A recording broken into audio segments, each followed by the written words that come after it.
Wendigo existe-t-il réellement?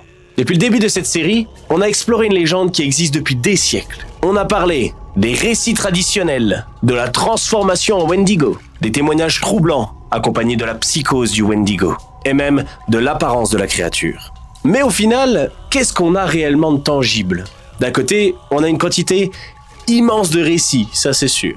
Des histoires transmises de génération en génération, des descriptions, des témoignages, des avertissements, et surtout une légende qui a survécu au temps. Parce qu'aujourd'hui encore, comme on peut le voir dans certains films ou jeux vidéo, le Wendigo continue de fasciner et de faire peur.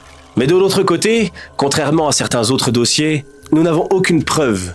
Nous n'avons aucune photo associée au Wendigo, aucun spécimen, aucun élément qui nous permettrait de confirmer l'existence d'une créature réelle.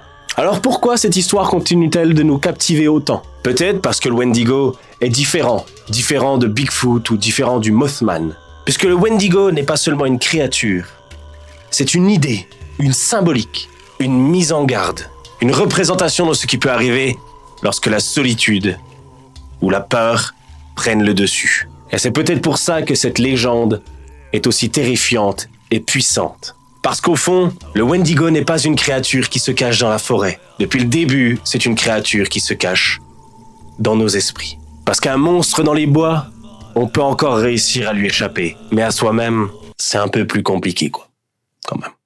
Alors dis-moi dans les commentaires maintenant, le Wendigo, pour toi, c'est une créature symbolique qui représente le mal que chacun peut faire? Ou est-ce que c'est une créature qui se cache dans la forêt et lorsque tu te balades, va t'appeler par ton prénom pour t'attirer? Je te laisse follow la chaîne pour découvrir le prochain dossier. Tu pourras aussi retrouver les épisodes et les saisons précédentes. Et surtout, restez bizarre.